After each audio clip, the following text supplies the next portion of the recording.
We start our Friday show. Basically, Villanova beat the Philadelphia 76ers last night. Maybe they feel just comfortable in Villanova because that's where the school is.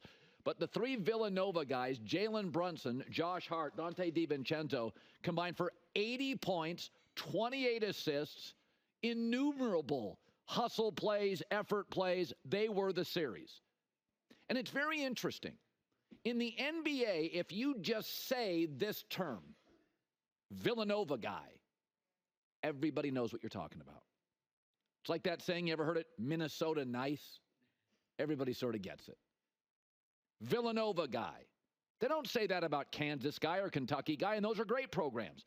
Villanova guys are more mature, more resourceful. They fit on every NBA team.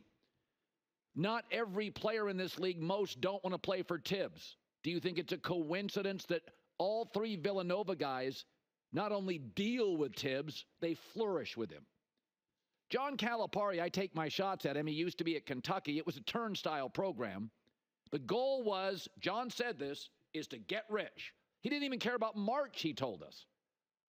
Get rich. At Villanova, you may get rich, but it's about being enriched. Maybe it's like Wall Street and Silicon Valley. You go to Wall Street as a kid, you want to make money. You go to Silicon Valley, you want to make money too. But there are a lot of people there that want to change the world. Many of the devices you and I use that make our life better, they're not from Wall Street. They're from Silicon Valley. It's okay to want to make money, but is it the only goal? I always felt that was Calipari's Kentucky. That was never Villanova with Jay Wright. Be part of the community. 3-star kids. Go to class. Help with charities. Be on campus. Get enriched and possibly rich. One of the reasons, it's maybe the only reason, these Knicks are so likable. Most New York teams to America are not likable.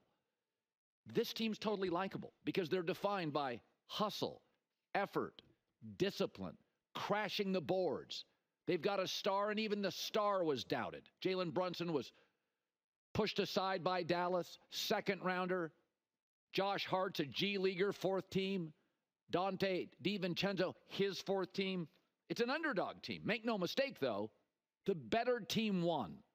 The team that showed more consistent effort won.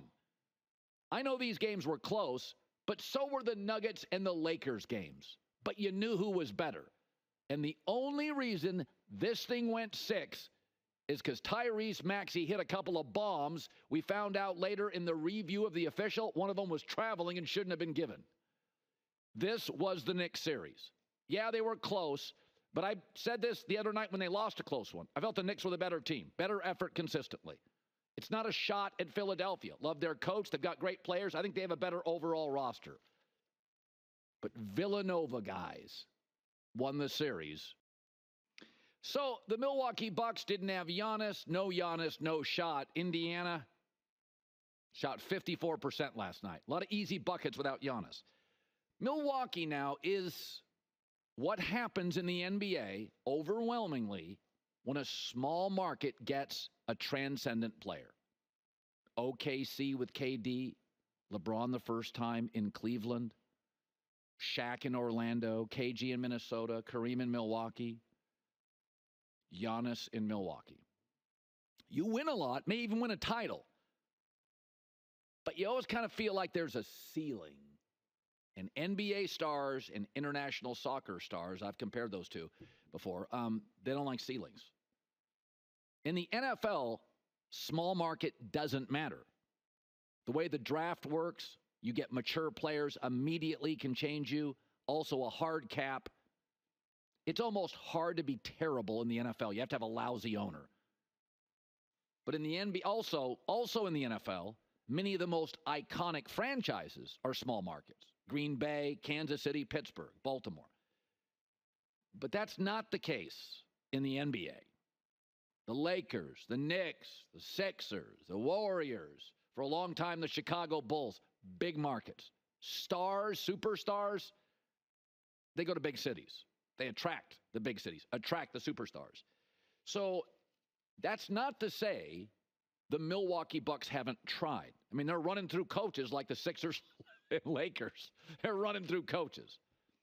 They're trying, but the Bucks are really, really old. In fact, I believe they're the oldest team in the league. And the old players are all locked into their contracts. And because they've made aggressive moves, which I appreciate, Dame and Drew Holiday, they don't have a lot of assets. They don't have first-round picks. So here's what you're going to get.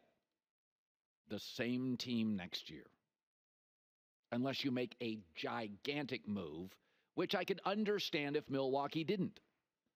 You can argue Giannis wasn't here, if Giannis was here, but remember this.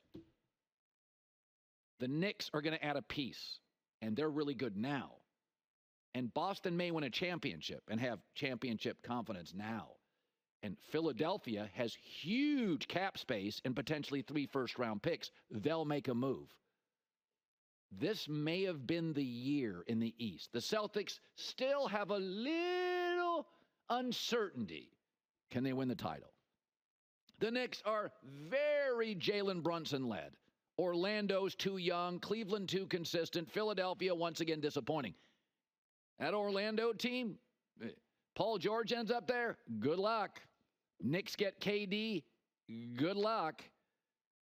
But what I see happening is they've tried. They did get a title. They're really old. They're going to bring the band back. And the same thing next year. For the record, Indiana, really good now, not going backwards. OKC, Minnesota, Denver. This is now a very, very young league. And the Bucks are a very old team. Hi, everybody. It's me, Uncle Colin. Subscribe here to get the latest from the herd, including exclusive behind-the-scenes videos and more, wherever you may be, however you may be watching. Thanks again for making us part of your day.